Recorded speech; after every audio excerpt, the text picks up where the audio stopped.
So now it sounds like the Cleveland Browns are going to all but imprison Shedeur Sanders in the football sense of a very talented rookie quarterback who obviously needs reps. There was one kind of knucklehead play call where it was 4th and 1 and we went empty.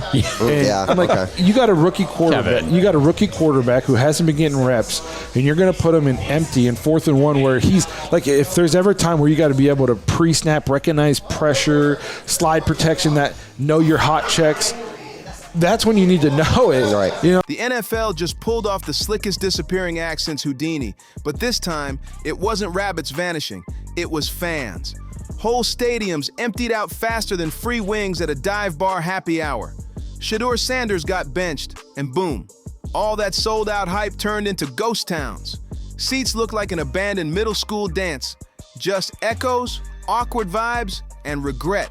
Ratings tanked so hard, it felt like people were forced to watch reruns of IRS training videos instead of football. This league swore it was serving fireworks, but all fans got was flat soda and stale nachos. This night was supposed to be iconic. Shador Sanders, the so-called golden boy, the quarterback that was going to electrify prime time. Instead, the cameras cut to Joe Flacco jogging onto the field like he just escaped a retirement home shuffleboard tournament. The stadium energy flipped on a dime, from deafening cheers to soul-crushing sighs. Tailgaters who'd been blasting music and hyping Shador's first primetime snap suddenly went dead silent, doom scrolling like their favorite app just got banned worldwide. Season ticket holders who'd blown rent money and pawned jewelry for those overpriced seats started storming the aisles demanding answers from anyone in a Browns polo shirt. The hype, the belief that Cleveland had finally broken the curse and found their savior quarterback, evaporated faster than smoke in the wind. And let's not sugarcoat it. This wasn't just some casual lineup tweak. This was betrayal, a public backstab, a promise broken between a cursed franchise and its long-suffering fans. The Browns had hyped this game for weeks like it was the Super Bowl of debuts, and then pulled the rug out at the last second. The NFL's hype train wasn't just rolling, it was blasting off like a rocket. Shedeur versus Burrow. Joe Flacco got off his couch and won Comeback Player of the Year in 2023 for the same coach. He knows what Joe Flacco can do. Joe Flacco has been doing this a long time. You can argue his run to a Super Bowl is the greatest run we've seen by a quarterback because of who he had to go through. I don't know about that. The preseason, no, I'm saying you can argue it. The preseason, Keeb can attest to this. We've been in training camp killing our bodies. You get in a preseason game, even though you want to play, you're not turning it off. Billed as the clash of the future, the duel that was supposed to change football forever. ESPN cooked up highlight reels like it was a Marvel trailer. Amazon rolled in custom cameras just for him, and the NFL Network, they practically held TED Talks on how Shedeur was about to shred Cincinnati's defense apart. They didn't just promote this game, they force-fed it to the world like the holy rebirth of Brady versus Manning. But then the Browns pulled the nastiest bait and switch in years. They benched the one guy everyone tuned in to see. Imagine paying for Beyonce at Coachella, only for a random middle school choir to hit the stage and sing Single Ladies. That's exactly how it felt. The second fans saw Joe Flacco trot out, the energy flatlined. Ratings nosedived faster than a Kardashian wedding. Over 11 million tuned in at kickoff, but by halftime, only 9 million were still hanging on. And let's be real, most of them were desperate gamblers who couldn't switch off even if they wanted to. That's a 40% ratings crash, catastrophic for the NFL. Behind the scenes, executives were in full-blown meltdown mode. Reports say TV bosses were on panicked emergency calls, like NASA engineers trying to stop a rocket from exploding mid-air. Advertisers started demanding refunds. Networks were scrambling, and rumor has it some boardroom exec even asked if they could deepfake Shedeur into the game just to save face.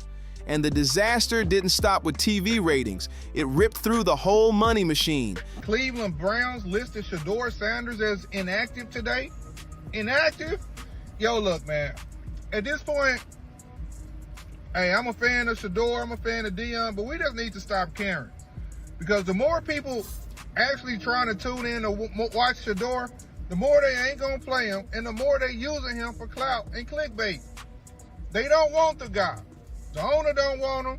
The coach don't want him. The general manager don't want him. They don't want him on the team. Obviously, the NFL do not want Shiloh or Shedeur in the league, but Shedeur is good for money and ratings, or he wouldn't even be there. The NFL rakes in cash not just from games, but from streaming subscriptions, fantasy leagues, and sports betting, and all of it crumbled the moment the Golden Boy was parked on the bench looking like somebody jacked his car keys. Fans don't just crave football anymore, they crave stars. By the third quarter, entire sections of the stadium were ghost towns. Concession stands were jammed, but not with hungry fans and with furious people unloading their anger onto any poor worker stuck wearing a Browns hat. Even the merch tables turned into chaos. Shador jerseys, which had been flying off shelves for weeks, started boomeranging back in piles. One vendor said it felt like Black Friday in reverse. Instead of grabbing deals, folks were demanding refunds. That's how betrayed the crowd felt. And here's the wildest part. This wasn't just fans being dramatic. Shedeur himself was blindsided. According to insiders, he only found out he wasn't starting 1 hour before kickoff. After warming up, after mentally prepping for what was supposed to be the biggest night of his career. Imagine putting on the tux, vows ready, heart pounding, and suddenly you're told you're not the groom. You're just sitting in the back pew watching your ex marry someone else. That's the humiliation level we're talking about. Teammates allegedly saw Shedeur boiling over, tossing his helmet, storming toward the locker room ready to explode, until veterans had to jump in and calm the fire before it turned into an all-out scene. I hate that they took him out. To me, that was so stupid. Well, I don't care that Snoop Huntley can come in and go 1 of 1 for 7 yards in a 2-minute drill. He's not going to be on the team tomorrow. Why would you not let Shedeur have the 2-minute drill and see if he can do it? Can he shake off? We just talked about how he had poor body language. He looked defeated. Can he shake it off in the moment? Hey, I've had a bad half, but we still, as bad as I've played, we have a chance to go out and win this football game. Can I go out and orchestrate a 2-minute drive to get us into field goal range to win this football game? And instead, you put in the guy who's not going to be on the team tomorrow. The image that defined the night wasn't a touchdown or some highlight clip. It was Shedeur standing all alone on the sideline, helmet off, arms crossed, staring into nothing like a man robbed of his own destiny. The question echoed through every corner of the stadium. Why Flacco? Stefanski's so-called confidence act didn't fool a soul. That choice didn't just ruin a game. It cracked the foundation of the entire team. Receivers who had spent weeks syncing with Shedeur suddenly had to dumb down their routes because the ball wasn't flying fast enough. The offensive line, already hanging by threads, now had to shield a statue with no escape plan. And the defense? Those players were gassed, dragging the team on their backs only to watch their sweat get wasted by an offense moving slower than dial-up internet in 1999. But the real fireworks weren't on the field. They were in the ownership suite.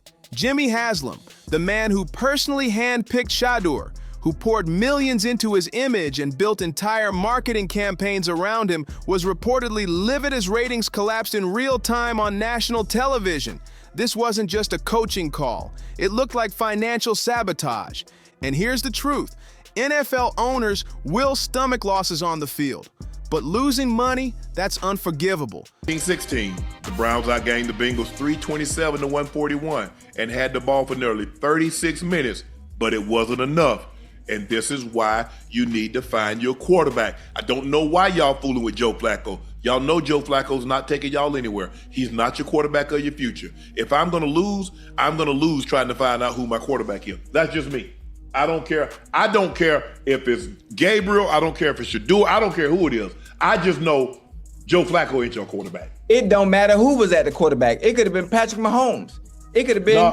It could have been Lamar Jackson. He missed the field. You missed the field goal and you missed the PAT. Fans thought the meltdown ended inside the stadium, but nah, the ripple effect was about to detonate nationwide. Stefanski's move was the football version of nuking a frozen pizza for 2 minutes and wondering why it's still ice in the middle. The next morning, every sports show turned into a roast battle at Cleveland's expense.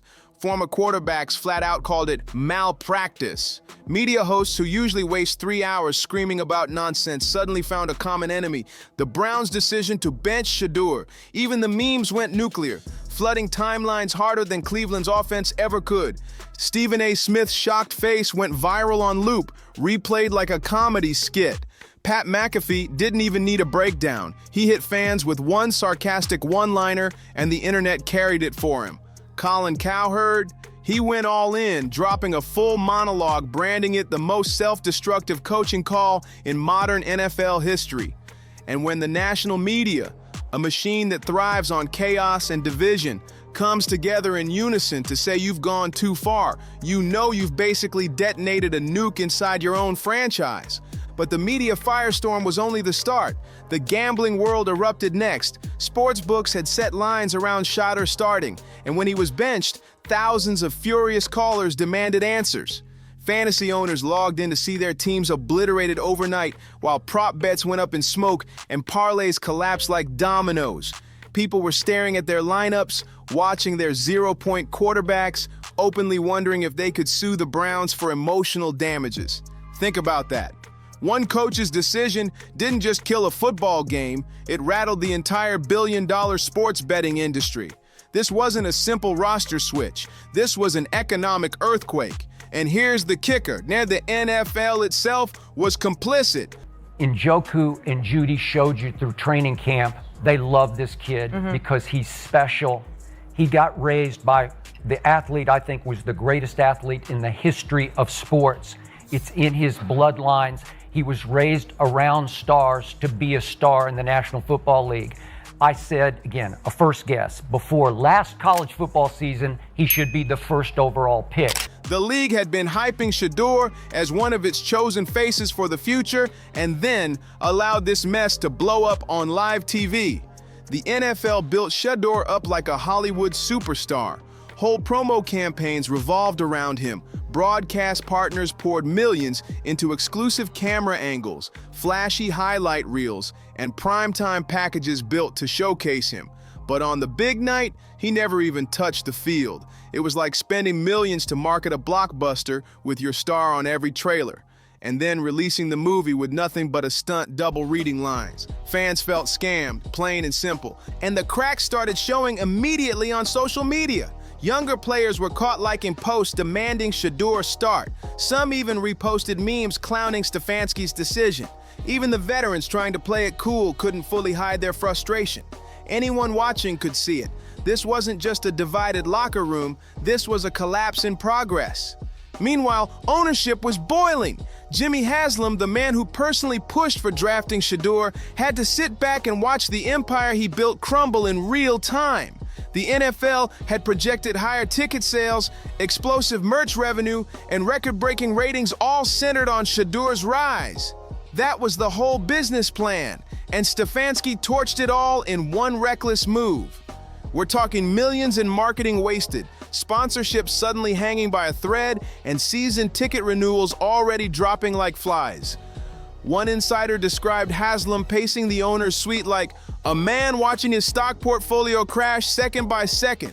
And honestly, that's exactly what was happening. There's no conspiracies, there's no blackballing. That was so stupid. I will never understand that in a million years, why you would take him out. That's you just drafted him. You don't want to see him get those reps and see what he can do, see if he can overcome the bad play, see if he can get out of his head and go out there and lead a drive, have a short memory.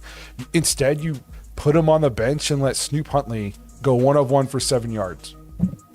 What did we learn? What did we learn about anything? We learned nothing. The only thing we learned is that our backup kicker is better than our starting kicker. Which we already knew. So that is... His golden investment got wiped out in a single night. Losing games is one thing, but sabotaging your own golden goose? That's unforgivable in the NFL. Owners don't usually fire coaches just for taking L's. They fire them when the money starts drying up. And with every empty seat in the stadium, every Prime subscription canceled, Stefanski's chair wasn't just hot. It was sizzling like a frying pan left in the oven too long. Because here's the truth. Nothing makes NFL billionaires angrier than realizing their own people are shrinking the pie. Meanwhile, Shedeur went radio silent. No interviews, no posts, nothing. And in today's NFL, silence screams louder than any press conference. His camp, though, leaked enough whispers to paint him as blindsided, humiliated, and even considering an escape if things didn't change. Then came the curveball. His father, Shedeur Sanders, dropped cryptic messages about knowing your worth and not staying where you're not wanted. Subtle? Maybe? Effective? Absolutely. Suddenly, this wasn't just about a benching. It felt like the birth of a full-blown mutiny. Other teams started circling like sharks in bloody water. Fed up, dude. People are sick of waiting. Like, we started the show saying don't book your trip to San Francisco for the Super Bowl. That's not what people want to hear. This is a GM and a head coach that inherited a roster with Baker Mayfield on his rookie deal, Odell Beckham Jr., Jarvis Landry, Nick Chubb, Myles Garrett. You beat Pittsburgh in Pittsburgh. People are fed up. Like, you mentioned 6 games, Daryl. Look at the first 6. Like they got to find a way to win some ball games because people have had it with this regime. And I don't blame them. It's time to start winning some games, and it's time to get serious. Wondering if Cleveland's chaos might open the door to steal their future star, agents began floating ideas about new contract clauses to protect young quarterbacks from sabotage by insecure coaches. Even the NFLPA poked around, questioning whether benching Shedeur crossed the line of competitive integrity. By midweek, the financial fallout hit like a wrecking ball. Merch sales cratered. Season ticket holders flooded phone lines. Not to buy, but to cancel. Corporate sponsors grew nervous, quietly asking if their brand should really be tied to a franchise this dysfunctional. Cleveland wasn't just losing football games anymore. They were bleeding money from every angle. By the end of the week, the fallout wasn't just a Cleveland problem, it was an NFL crisis. League officials were suddenly fielding calls from furious broadcast partners, advertisers, and even casino execs demanding answers. Billions in projected revenue had been tied to Shedeur's rise, and in one reckless move, it all went up in smoke. Each other when they took one guy in the 3rd round and the other in the 5th. And then brought a quarterback kerfuffle to camp and gave 3 guys a chance and 1 guy not a chance. So when the one guy that gave no serious chance to win this job went out there and outplayed everybody but the guy who started the job, it should be on record. That is the whole point. This exercise was, how do you roll these guys out? What chance do you give? 3 guys were given a chance. And before Dylan's hamstring injury, which gave Shedeur the opportunity, and not anything else, that gave him the opportunity to Wally Pip him, which hasn't happened. Before that, they were very seriously doing everything they could to prop Dylan up to see if he could challenge. I mean, how... Inside NFL headquarters, the vibe turned frantic. Emergency meetings stretched late into the night as suits scrambled to figure out how to spin the disaster. Some insiders claim a memo went around reminding franchises that star power drives the shield. Translation: don't bench the guys we've already sold to America. Executives were openly worried about trust breaking between the league and its fan base, and the optics were ugly. Meanwhile, rival owners were livid.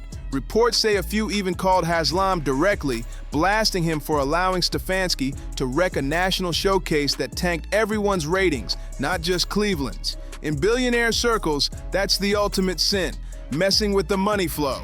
And while the NFL scrambled, Shedeur's silence only grew louder. Every day he stayed quiet, the speculation doubled. Was he plotting a way out? Was Dayon maneuvering behind the scenes? Nobody knew, but everyone felt it. This wasn't just a benching anymore.